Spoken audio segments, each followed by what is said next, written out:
로마서 8장입니다. 로마서 8장 26절에서 39절까지 말씀.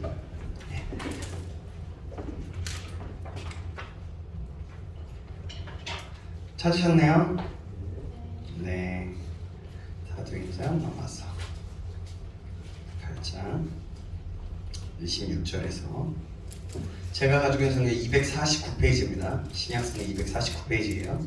249, 250. 네. 찾으셨나요? 자, 제가 한 구절, 여러분이 한 구절 우리 교독하도록 하겠습니다. 자, 제가 읽겠습니다. 이와 같이 성령도 우리의 연약함을 도우시나니 우리는 마땅히 기도할 바를 알지 못하나 오직 성령이 말할 수 없는 탄식으로 우리를 위하여 친히 간구하시느니라. 마음을 살피시는 이가 성령의 생각을 아시나니 이는 성령이 하나님의 뜻대로 성도를 위하여 간구하심이니라. 우리가 알거니와 하나님을 사랑하는 자 곧 그의 뜻대로 부르심을 입은 자들에게는 모든 것이 협력하여 선을 이루느니라. 하나님이 미리 아신 자들을 또한 그 아들의 형상을 본받게 하기 위하여 미리 정하셨으니 이는 그로 망하는 형제 중에서 맏아들이 되게 하려 하심니라. 또 미리 정하신 그들을 또한 부르시고 부르신 그들을 또한 의롭다 하시고 의롭다 하신 그들을 또한 영화롭게 하셨느니라. 그런즉 이 일에 대하여 우리가 무슨 말을 하리요? 만일 하나님이 우리를 위하시면 누가 우리를 대적하리요? 자기 아들을 아끼지 아니하시고 우리 모든 사람을 위하여 내주시니가 어찌 그 아들과 함께 모든 것을 우리에게 주시지 아니하겠느냐?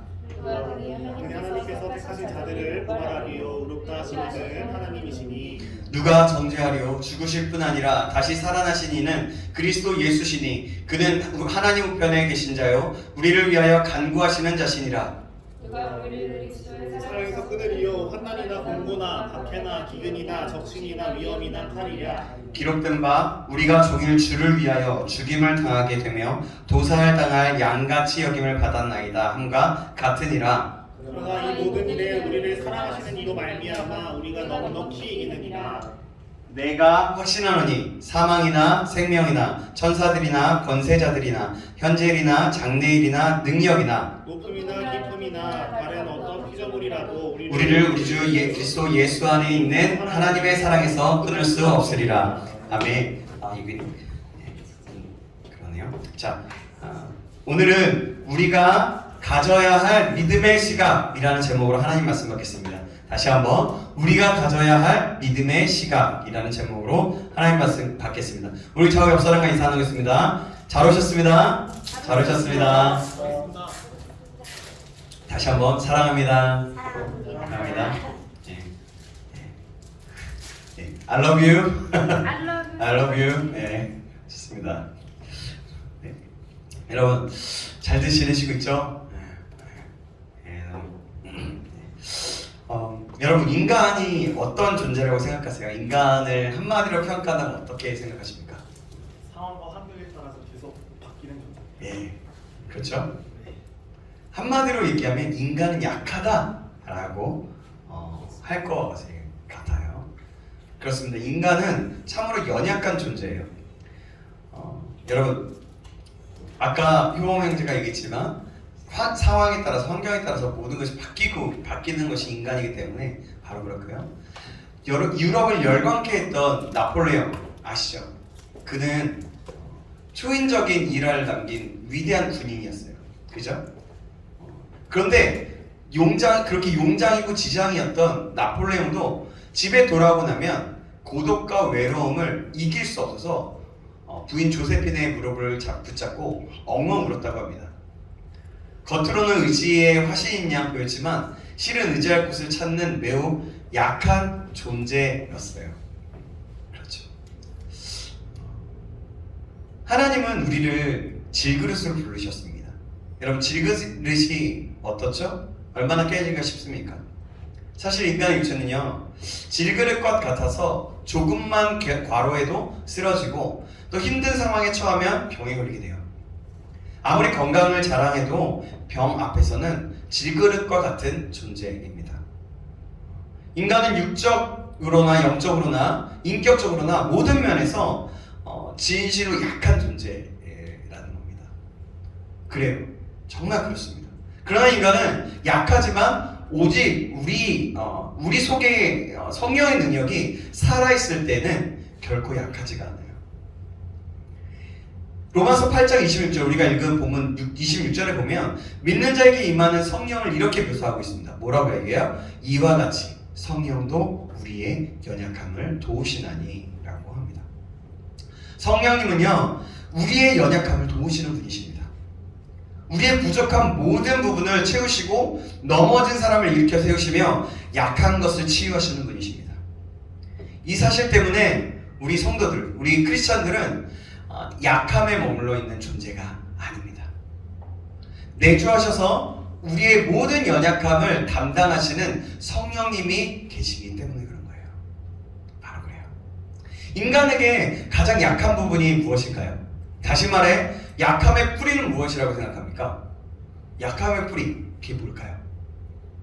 뭐라고 생각하세요 혹시? 그냥 할게요. 기도입니다. 기도. 자, 오늘 본문 26절, 27절을 한번 보겠습니다. 제가 26절, 여러분이 27절 읽어주시겠습니다. 이와 같이 성령도 우리의 연약함을 도시나니 우리는 마땅히 기도할 바를 알지 못하나 오직 성령이 말할 수 없는 탄식으로 우리를 위하여 친히 간구하시느니라. 살피시는 이가 성령의 생각을 하시나니 이는 성령이 하나님의 뜻대로 성도를 위하여 간구하시느니라. 성령 안에 내주하시는 것, 그 성령은 무엇보다도 성도의 기도를 돕는다라고 성경은 말씀하고 있어요. 성령께서는 기도 사역을 통해서 성도의 모든 약함을 담당하신다고 성경은 확증하고 있는 거예요. 기도는 그래서 하나님의 은혜의 통로이자 능력의 통로인 거예요. 우리가 기도할 바를 알지 못하나 오직 성령이 말할 수 없는 탄식으로 우리를 위하여 친히 강구하신다고 얘기하는 것이 바로 그 확증이라는 겁니다. 그래서 아까 방금 얘기했던 뭐라고요? 하나님의 은혜의 기도가 통로이고 능력의 통로라는 겁니다. 이건 좀 중요한 부분이니까 다시 한번 강조했어요. 예레미야 33장 3절을 보면 이렇게 말씀하고 있습니다. 너는 내게 부르짖으라. 내가 내게 응답하겠고 내가 알지 못하는 크고 은밀한 일을 내게 보이리라 라고 말씀하고 있어요. 부르짖는 자에게는 세상이 알지 못하는 능력을 주실 것이고 세상이 전혀 알지 못하는 세계를 관통해서 보게 된다는 거예요. 우리의 기도를 통해서 부족한 능력을 공급받고 그래서 기도는 약함을 강함으로 바꾸는 능력이라는 겁니다. 그렇게 작용한다는 겁니다. 여러분 기도가 쉬우세요? 혹시? 아니요. 너무 어렵습니다. 사람이 일하는 중에 가장 어려운 일이라고 할 수 있는 게 또 기도입니다. 여러분. 성경에서 예수님의 제자들도 예수님을 따라다닐 때 아주 잘 따라다녔어요. 광야로 가자면 광야로 갔고요. 바다로 가자면 바다로 갔어요. 죽으러 가자 하면 내가 죽는 것까지 따라가겠습니다 라고 했어요. 그런데 어디서 넘어질까요? 뭐냐면 기도하자고 하니까 다 잠들어 버렸어요. 겟세마네 동산에서 예수님께서 나를 위해서 기도해라 라고 그렇게 부탁하셨음에도 불구하고 세 번이나 부탁을 했어요. 그러나 그들은 잠자는 모습을 보였어요. 왜 그랬을까요?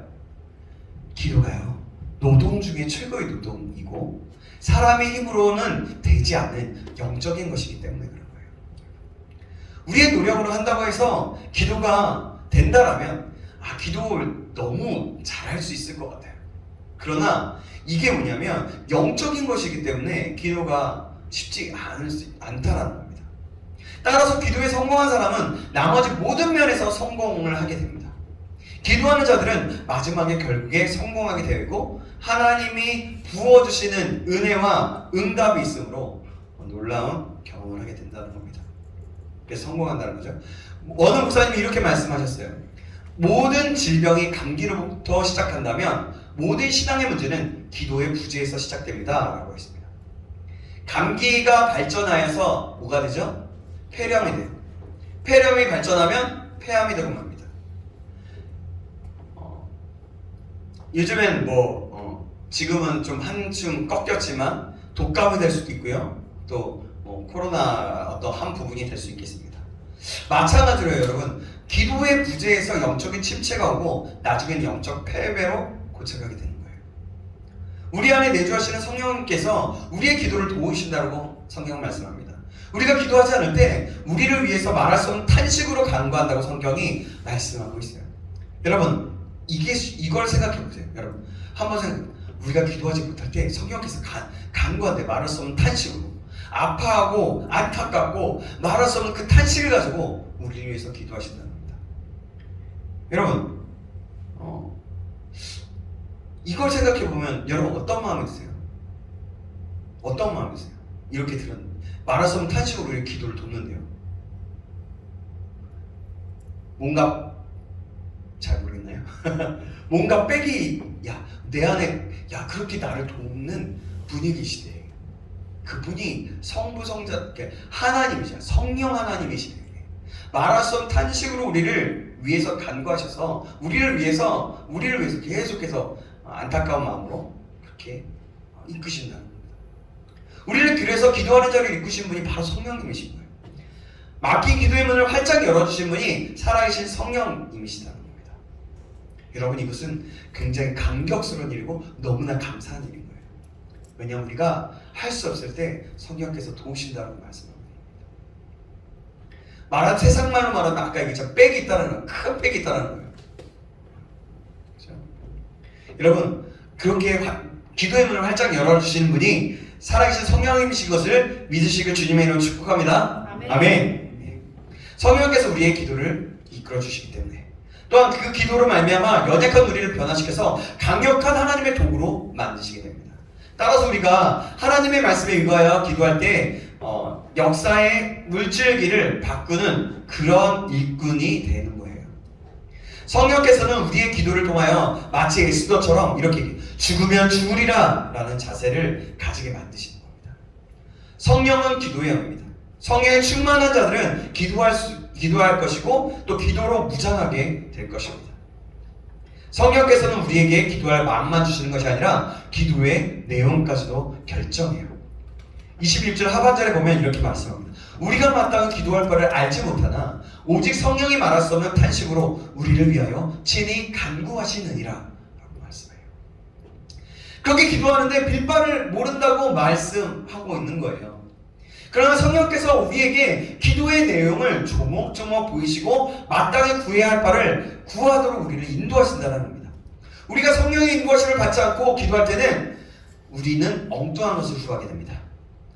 복음서에서 야고보와 요한의 어머니가 예수님께 이렇게 구하죠. 뭐냐면 예수님, 이 두 아들을 하나는 예수님의 우편에 주의 좌편에 주의 우편에 앉게 하여 주시옵소서, 명령하소서라고 얘기해요. 요즘식으로 말하자면 이런 거예요. 대통령에게 이러는 거죠. 대통령에게 한 명은 국무총리, 한 명은 국방부 장관, 이런 것들을 이렇게 시켜달라고 얘기하는 거예요. 대통령에게 말하자면 그런 거죠. 그러니까 예수님을 바로 그런 왕과 같은 존재로 생각했기 때문에 바로 그랬던 건데요. 그때 예수님께서는 자중에 이렇게 얘기합니다. 너희가 구할 바를 알지 못한다 라고 말씀한 거예요. 그래서 우리는 제대로 구해야 하는 겁니다. 잘못 구할 때 헛된 것을 구하게 된다는 거예요. 어린이가 칼을 달라고 해서 칼을 주는 사람이 어디 있겠어요? 그죠? 구하는 대로 다 되는 것이 복이 아니라는 겁니다. 우리가 구하는 것을 나중에 보면 굉장히 헛된 것일 수 있습니다. 헛된 것을 구하고 있을 가능성이 크다는 거예요. 우리는 모르기 때문에 제대로 구하지 못하는 겁니다. 그래서 우리는 어떤 것까지 모르냐면 내일을 거는 오늘 일도 알지 못하는 존재예요. 그죠? 제가 여러 번 얘기했지만 1시간 후에 예측할 수는 있어요. 그러나 예측만 하지 정확하게 그 일이 이루어진다라고는 말할 수 없다는 거죠. 그러므로 구하는 것이 축복이 될지 재앙이 될지 모른다는 겁니다. 나중에야 구하는 것이 축복인지 재앙인지 알게 되는 거예요. 우리는 알 바를 몰라요. 그런데 기도하다 보면 하나님께서 그 기도를 통해서 하나님의 뜻이 무엇인지, 우리가 구할 것이 무엇인지를 깨닫게 만드신다는 겁니다. 기도가 깊어지면 깊어질수록 처음에는 내가 뜻하던 기도는 나오지 않고 엉뚱한 기도가 나오는 것들을 깨닫게 됩니다. 그리고 그것이 내 뜻이 아닌 하나님의 뜻임을 깨닫고 그대로 순종하고 나아가게 된다는 거예요. 우리 안에 내주하시는 그 성령께서는 우리의 모든 길을 인도해 주시는 분이세요. 우리의 길을 인도해 주시고 결국은 우리를 하나님이 원하시는 길로 인도하십니다. 우리는 하나님께서 우리의 길을 인도해 주시는 확신을 붙들고 결코 흔들림 없이 걸어가는 존재가 되어야 되는 거예요. 28절 말씀 보실까요? 28절 말씀 우리 같이 한번 읽어보겠습니다. 28절입니다. 시작. 우리가 알거니와 하나님을 사랑하는 자 곧 그의 뜻대로 부르심을 입은 자들에게는 모든 것이 협력하여 선을 이루느니라. 아멘. 성령님께서 필요한 것만 구하게 만드시고 우리가 걸어가는 발걸음도 하나님이 가장 기뻐하실 만한 길로도 인도하신다. 우리 앞에 있는 모든 어려움과 환난들이 다 지나고 보면 협력하여 선을 이루는 요소가 돼요. 여러분 그렇지 않아요? 그렇지 않습니까? 제가 보면 그래요. 제가 어렸을 때 당했던 고난 그리고 저희 집안에 당했던 그런 고난들을 보면 지금의 저를 있게 해 주셨더라고요. 하나님께서 이유 없이 말도 안 되게 오해당하고 그럴 때 전 참 많았거든요. 그래서 그때마다 막 서러워서 막 그랬던 적이 되게 많았어요. 근데 그런 부분은 지금 와서 보니까 모든 것이 하나님께서 이끄셨고 협력하여 선을 나갔다는 것을 보게 되었다는 겁니다. 그래요. 로마서 8장 28절의 말씀은 우리 믿는 성도들 그러니까 크리스찬들은 결코 두려움이나 걱정에 빠질 수 없다라고 말하는 겁니다. 성령이 내주하시는 그 크리스찬, 그 성도, 그 주님을 믿는 하나님의 자녀들은 결코 초조해하지 않는 겁니다. 바로 크리스찬, 우리 예수님을 믿는 자만의 여유를 갖게 되는 겁니다. 그래서 우리는 눈앞에 질병이나 실패가 다가와도 그 모든 것이 하나님의 사랑임을 확신하는 겁니다. 성도의 모든 삶을 협력하여 선을 이루어 나가시는 삶이기 때문에요. 복음서의 베드로를 보면 알 수가 있습니다. 예수님과 함께 배를 타고 갈릴리 바다로 갔습니다. 그때 풍랑이 일어났고 예수님께서는 잠들어 계십니다. 베드로는 호들갑 떨면서 주여 일어나소서 우리가 다 죽게 되었습니다 라고 합니다. 그렇게 난리를 피워요. 그러나 오순절 이후에 협력하여 선을 이루시는 그 성령님을 체험한 성령의 임재하심, 성령의 충만함을 받은 베드로는 어떻게 자신합니까? 목숨이 감옥에 갇히게 되었고 당장의 사형에 처할 위기에 놓였어요. 그럼에도 불구하고 그는 믿음을 지켰어요. 바로 그때 당시에 사형에 처할 위기에 있을 때 바로 며칠 전에 야고보가 처형당해서 순교한 아주 긴박한 상황이었거든요. 그때가. 그런데 베드로는요 잠을 자고 있었어요. 사형을 당할 그 감옥에서. 얼마나 깊이 자는지 천사가 그를 깨우는데도 말로 깨우나 일어나지 않았어요. 그래서 성경 기록에 의하면 성경에서 말씀하면 뭐냐면 옆구리를 이렇게 걷어찼다고 합니다. 그 옆구리를 걷어찬 게요 그냥 이렇게 툭툭 찬 게 아니에요. 걷어찼다는 말이 좀 세게 팍 쳤다는 거예요. 그러니까 그렇게 깊이 잤다는 거죠. 이것이 바로 예수님을 믿는 사람의 여유라는 겁니다. 우리의 삶에 어떠한 어려운 시험이 와도 모든 것을 협력하여 선을 이루시는 분이 하나님이시기에 자신만만하게 서 있는 것이 바로 성도라는 거예요. 예수님을 믿는 자들이라는 거죠. 협력하여 선을 이룬다는 확신을 가지고 있는 자에게는 나타나는 특징이 있어요. 바로 성령의 사람의 특징인데요. 그것이 첫 번째 특징이 이런 거예요. 승리에 대한 확신입니다.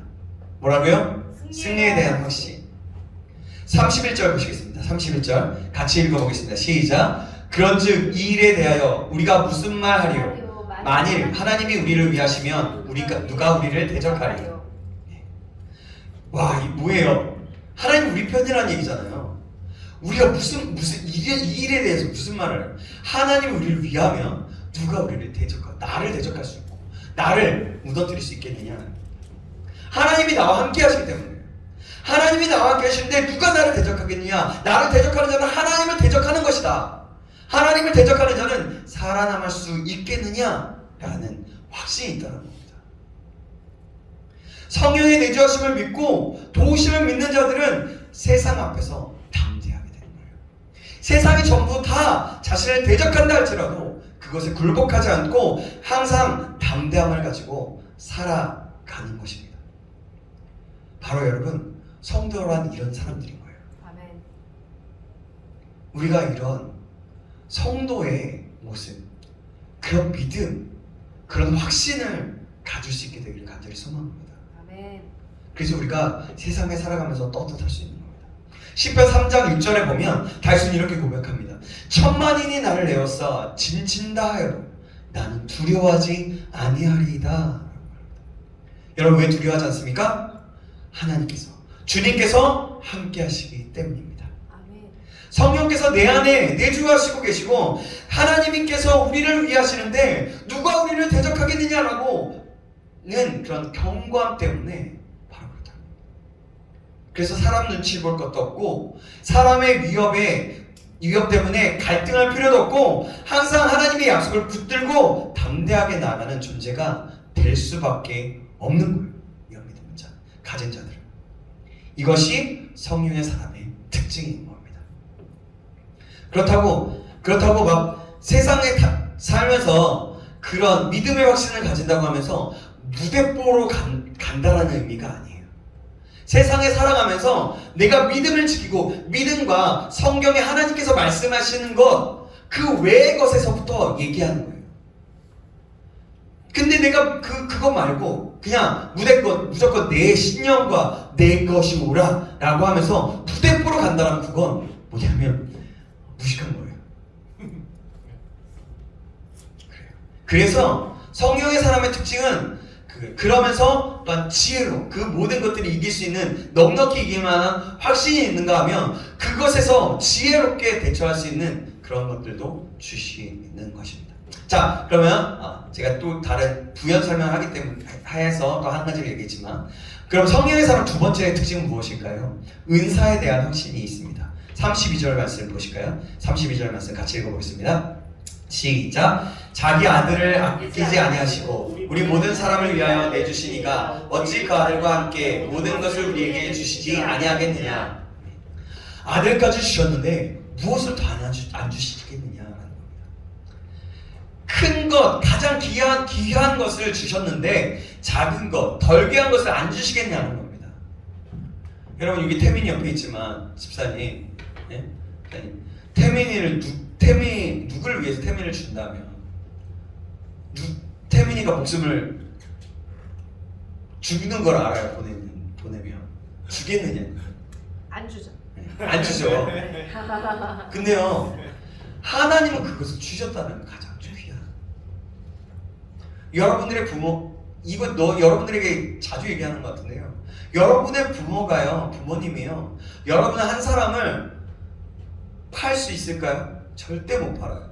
이 세상에 얼마를 준다고 해도 절대로 하지 않아요. 정말 똑바로 제대로 된 머리가 제대로 된 미친 사람 아니라면, 뭔가에 중독되어서 미친 사람이 아니라면 그렇지 않다는 겁니다. 하나님께서 그 아들을 주셨는데 우리에게 더 좋은 것을 주시지 않겠느냐. 그래요. 이것이 하나님의 우리를 향하신 방법인 거예요. 그러니까 나에게 더 좋은 것을 하나님께서 분명히 더 주시고 싶어 한다는 겁니다. 옛날에 예전에도 이 얘기 했던 것 같은데, 옛날에는 이랬대요. 시골의 처갓, 저는 아직 모르겠어요. 가끔 그 처갓댁에서 얘기해, 야 우리 저기 암탉은 못 잡아주더라도 내가 치킨을 사줄게 이러면서 부모님이 이런 적은 있었어요. 근데 옛날에 시골에 처가를 둔 사람은 사위들이 처갓집에 가면요 당당하게 닭 잡아달라고 얘기했대요. 귀한 딸도 주었는데 닭 안 잡아주겠다는, 안 주겠냐는 거예요. 그럼 배포였다는 거죠. 사위들의 배포였고 어리광이었다는 겁니다. 그렇게 얘기를 하더라고요. 바로 똑같은 이치예요. 하나님께서 우리에게 이렇게 우리가 확신을 가지고 나오기를 원하신다는 겁니다. 독생자 예수를 주셨는데 나머지 구할 것을 안 주겠느냐라고 하는 겁니다. 하나님께서는 여러분들에게 지금 이렇게 대물시는 겁니다.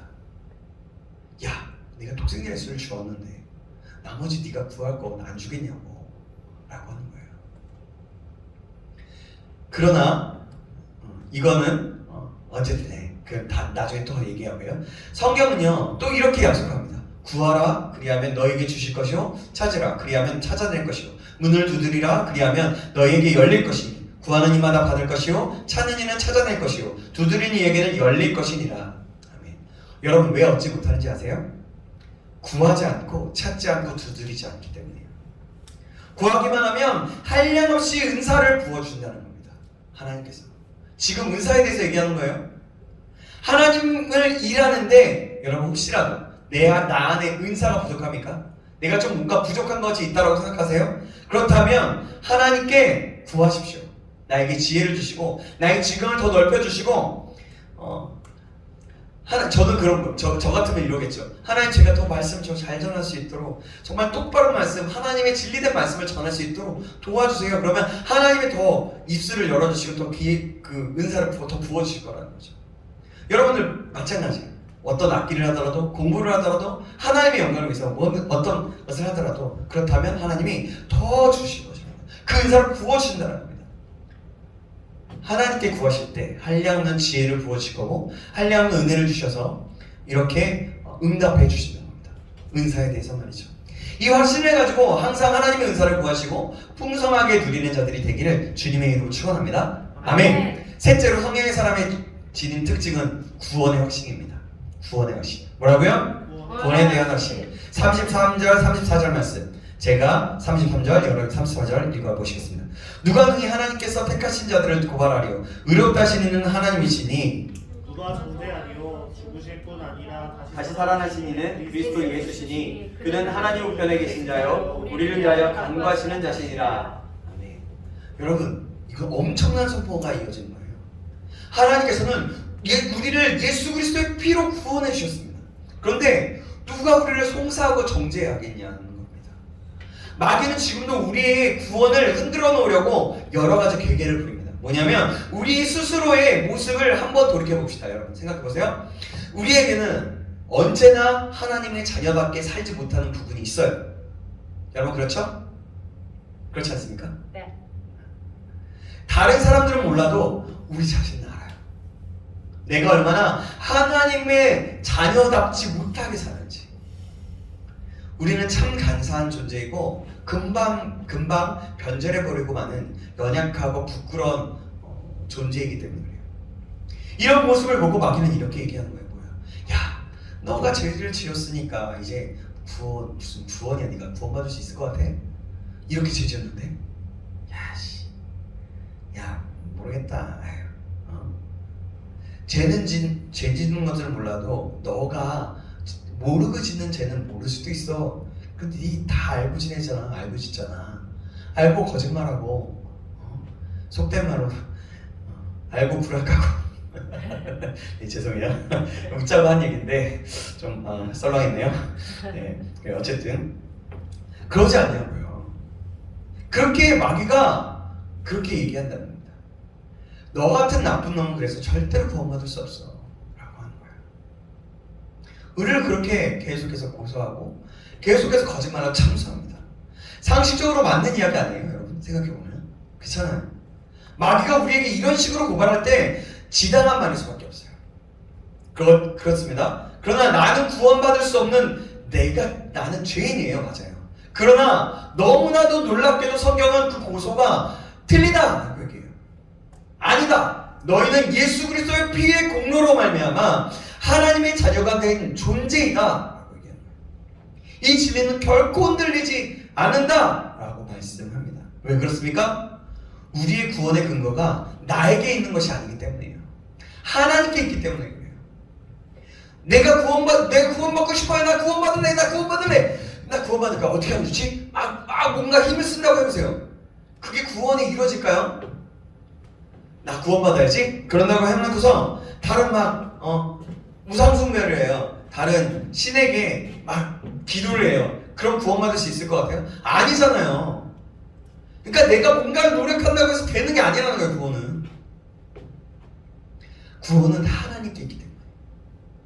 우리의 속을 바라볼 때 그럴 수밖에 없고, 그래서 마귀의 송사가 다 맞지만 그럼에도 불구하고 하나님이 나를 구원하셨고 예수님의 피 때문에 내 구원은 흔들리지 않는 것입니다. 우리가 구원의 근거를 우리 자신에게 두면 마귀의 유혹에 금방 넘어져요. 구원의 근거를 자기에게 두면 조금만 죄를 지으면 구원 못 받을 것 같고, 조금 믿음 생활하면 구원받을 것 같은 흔들리는 생활이 이어지게 된다는 겁니다. 나는 부족하고 연약하지만 예수께서 자신을 붙들어 주시고 끝까지 인도해 주실 것을 믿고 나아가는 겁니다. 내 다리가 절고 있으면 부축해 주실 것이고, 걸을 수 없으면 업고라도 가실 것이에요. 계속해서 불순종의 길로 걸어가면 내 다리를 부서뜨려서라도, 뒤통수를 한 대 빡 치시더라도 그렇게 하나님이 원하시는 것으로 이끌어 주신다는 겁니다. 그 확신을 가지고 있는 사람이 바로 우리 크리스찬 성도라는 겁니다. 여러분, 이 말씀을 오해하시면 안 돼요. 근데 그렇다고 죄를 막 지을 수 있다는 것이 아니라는 겁니다. 하나님은 거룩한 성도의 삶을 살기 원하시기 때문에 그래요. 그리고 우리를 붙들어 주시기 때문에 우리는 죄를 지지 않으려고 노력하고 하나님이 기뻐하시는 삶을 살아가야 하는 것이 마땅한 거예요. 그 은혜대로 살아가는 것이 마땅한 거예요. 그렇지만 그렇게 노력함에도 불구하고 우리가 연약해서 계속해서 쓰러지고 계속해서 죄를 짓는 가운데 있다고 할지라도 내 어떤 행위로 어떻게 하면 구원받고 어떻게 하면 구원받지 않는다는 것이 아니라, 내가 예수님을 온전히 믿고 내 죄가 나는 죄인인 것을 인정하고 회개하며 날마다 나아간다면, 그렇다면 하나님의 구원은 절대로, 하나님께서 예정하신 그 사람의 구원은 절대로 무효화되지 않는다는 겁니다. 그러나 무효화되는 게 있어요. 성령 모독죄를 범하는 자들을 그런 얘기를 해요. 자, 근데 어쨌든 그게 중요한 게 아니라 그래요. 그래서 우리의 삶은 날마다 하나님이 기뻐하시는 삶을 말씀대로 살아가야 하는 것이 마땅한 거예요. 마땅한 거. 내가 죄를 짓고 살아가도 된다라는 게 절대 아니라는 겁니다. 자, 그럼 다시 35절 말씀 보시겠습니다. 35절 말씀 제가 읽어볼게요. 잘 들어보세요. 누가 우리를 그리스도의 사랑에서 끊으리요? 환난이나 곤고나 박해나 기근이나 적신이나 위험이나 칼이랴. 여기 보면 박해가 나와요. 핍박이 나와요. 핍박은 노골적인 박해, 그러니까 노골적인 것들, 노골적으로 계속 괴롭힌다는 거예요. 기근이 무엇입니까? 헐벗음입니다. 옷을 벗겨 수치를 주는 핍박의 형태예요. 위험이나 칼은 무엇이냐면, 당신은 예수님을 믿으면 핍박이 왔어요. 못 먹고 광야로 쫓겨났고 어떤 때는 지하 공동묘지에 숨어 있어야 했어요. 오죽하면 도살장으로 끌려가는 양 같다라고 성경은 표현하고 있습니다. 자, 36절 말씀 제가 읽어볼게요. 우리가 종일 주를 위하여 죽임을 당하게 되며 도살할 양같이 여김을 받았나이다 함과 같으니라. 예수님을 믿을 때에 불같은 시험이 있었음을 암시하는 겁니다. 분명히 있음을 암시하는 거예요. 예수 그리스도를 부인하지 않으면 도저히 구원받지 못할 무서운 핍박 가운데 들어가 있었던 것이 당시 로마 성도들의 형편이었어요. 그런 삶을 살았어요. 그들은. 이때 주님이 이렇게 말씀하는 거예요. 주님의 사랑이 끊어질 수 없다라고 얘기하는 겁니다. 37절 다시 한번 우리 같이 한번 읽어볼까요? 같이 37절입니다. 시작. 그러나 이 모든 일에 우리를 사랑하시는 이로 말미암아 우리가 넉넉히 이기느니라. 아멘. 무엇을 말씀하고 있습니까? 이런 혹독한 핍박, 죽음이 기다리고 있다고 할지라도 우리를 사랑하시는 이로 말미암아 우리가 넉넉히 이긴다는 겁니다. 실제로 이러한 일들이 로마 역사에 일어났어요. 믿음이 연약한 사람이었는데 주의 성령께서 함께 하시니까 양의 탈을 쓰고 원형 경기장에서 사자의 밥이 되면서도 찬송하면서 죽을 수 있었어요. 실제로 이런 로마 시대 때 이런 일이 있었다는 거죠. 우리의 삶의 칼과 여러 가지 시험이 닥치면 헐벗음과 기근, 핍박이 밀려올 때 우리의 능력으로는 견디지 못할 것 같으나 그 고난의 현장에서 성령께서 우리에게 넉넉히 이길 힘을 허락해 주신다는 겁니다. 우리가 성령을 의지할 때 사실 지금 우리에게는 헐벗은 기근, 핍박이 있지는 않아요. 그러나 많은 유혹이 있죠. 돈이라는 유혹, 예수쟁이라고 손가락질하고 은근히 왕따 당하는 거, 세상의 쾌락, 명예라는 유혹, 자기 자신을 사랑하고 있는 이기주의, 그런 것들이 볼 수 있겠죠. 그러나 그때마다 하나님의 사랑을 생각해 보십시오. 우리를 붙들어 주시는 하나님의 사랑을 생각한다면 우리는 넉넉히 이길 수 있게 되는 거예요. 쾌락, 명예, 유혹, 이것이 올지라도 나를 사랑하시고 나를 위해서 목숨까지 버리신 분이 계시다라고 생각해 보신다면, 그 하나님의 사랑을 본다면 우리가 그래 나를 위해서 그렇게 주셨는데 넉넉히 이길 수 있는 힘과 은혜가 우리에게 임한다는 겁니다. 그러므로 이러한 핍박이 엄습한다 할지라도, 지금 현재 우리를 유혹하고 어렵게 만들지라도 그것이 하나님의 사랑에서 끊어낼 수 없음을 믿는 성도가 되어야 되는 거예요. 그럼 믿는 우리 청년들이 되어야 된다는 거죠.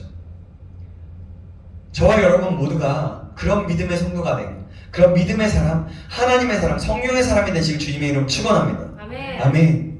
그래서 38절, 39절은 구원의 감격에 찬 목소리로 이렇게 외치고 있어요. 여러분, 이 말씀 굉장히 중요한데요. 같이 한번 읽어볼게요. 같이 38절, 39절 말씀 같이 목소리, 구원의 감격에 찬 목소리로, 나의 구원의 감격에 찬 목소리로 믿음으로 담대하게 아주 씩씩하게 외치는 겁니다. 시작! 내가 확신하노니 사망이나 생명이나 천사들이나 권세자들이나 현재일이나 장래일이나 능력이나 높음이나 기쁨이나 다른 어떤 피조물이라도 우리를 우리 주 그리스도 예수 안에 있는 하나님의 사랑에서 끊을 수 없으리라. 아멘. 아멘. 이런 믿음의 확신. 여러분, 그래서 로마서 8장 31절에서 39절까지의 이 아우구들은요, 구원의 확실성과 감격을 선언하는 가장 중요한, 우리 신앙생활에 있어서 가장 중요한 구절이기도 한 거예요. 이 9절의 말씀을 붙들고 끝까지 가는 사람에게는 천국의 상급이 보장되어 있는 겁니다. 여러분, 우리의 연약함을 도우시는 분이 계십니다. 그분은 우리 안에 내주에 계시는 성령님이세요. 성령님께서는 우리의 기도를 도우시고 마땅히 구할 바를 가르치시면서 우리의 길을 인도하십니다. 어느 길로 가든지 어떠한 실패나 어려움에 처하든지 협력해서 선을 이루시는 그런 분이 우리가 믿고 있는 하나님이고 우리 속에 내주하시는 성령님이시다라는 겁니다. 우리에게 이런 확신이, 담대한 확신이 있어야 된다는 겁니다. 여러분, 성령님이 우리 안에 계실 때 승리의 확신이 생기고 구하는 은사를 받을 능력이 생깁니다. 어떤 마귀의 계기가 있다고 할지라도, 시험과 환난과 핍박, 적신이나 기근이 있다고 할지라도 결코 우리의 구원은 흔들지 않게 되는 겁니다. 하나님의 택하신 백성은 어떤 위치에 놓이더라도 흔들리지 않습니다. 하나님 그분 자신이 끝까지 하늘나라까지 우리를 이끌어 주시기 때문에 그런 거예요. 여러분, 이 사실을 꼭 기억하시고 믿으시길 주님의 이름으로 축원합니다. 아멘. 우리에게 이런 믿음의 확신, 이런 믿음의 시각이 필요한 거예요. 우리에게 필요한 믿음의 시각인 거예요. 이 믿음의 시각을 잃지 않고 이런 믿음을 가지고 살아가서 승리의 확신, 구원의 확신, 또 뭐였어요? 기억나세요? 승리 확신, 은사의 확신. 그렇죠. 은사의 확신을 우리가 구하는 것들을 꼭 주신다는 것을 잊지 않으시길 주님의 이름을 축원합니다. 아멘. 우리의 어떠한 기도 제목들이 있을 때가 있어요. 그 기도의 제목들, 그 기도 제목을 가지고 나아가는 거 꼭 필요한 거예요. 근데 그것이 우리의 정욕이나 우리의 이기적인 욕심 때문에 그렇다면 우리는 돌아봐야 된다는 거죠. 그것을 구할 때 하나님의 영광을 위해서, 하나님의 뜻을 따라서, 이것이 하나님의 뜻이 아니라면 하나님 걷어가 주셔도 됩니다. 이런 믿음과 마음을 가지고, 그런 소망을 가지고 하나님께 기도할 수 있어야 되는 거예요. 바로 그러할 때 성령께서 도우셔서 우리의 기도가 바뀐다는 것을 알게 된다는 겁니다. 더 많이 강조 할 수 있지만 오늘은 이 정도까지 하면서 우리가 꼭 이 로마서 8장의 이 말씀, 구원의 확신에 대한 확실성과 감격에 대한 선언, 로마서 8장 31절에서 39절의 말씀 여러분 쭉 계속해서 읽어나가세요. 그리고 계속해서 읽어나가시고 이 구원의 확신을 얻고 정말 주님께서 도우시고 역사하시는 것들을 믿고 나아가시는 저와 여러분에게 다시 한번 주님의 이름으로 축원합니다. 그래서 우리가 가져야 할 믿음의 시각이 바로 이런 믿음의 시각인 거예요. 기도하겠습니다. 하나님, 우리는 연약하지만 우리를 도우시고 인도하시며 승리하시는 하나님을 더욱더 믿으며 살아가게 도와주시옵소서. 승리하도록 도와주시고 우리에게 믿음을 더하시사 우리의 모든 것들이 정말 주님의 계획과 뜻 가운데서 이루어질 수 있는 자 될 수 있도록 주님 인도하여 주시옵소서. 우리는 연약하지만, 저는 연약하지만 하나님 안에서 이 시대에 하나님을 찾으시고 이끄시는, 그래서 하나님께서 사용하시는 사람, 구원받을 사람, 그 사람이 내가 될 수 있도록 축복하시며 역사하여 주시옵소서. 살아계신 우리 구주 예수 그리스도의 이름으로 기도합나이다.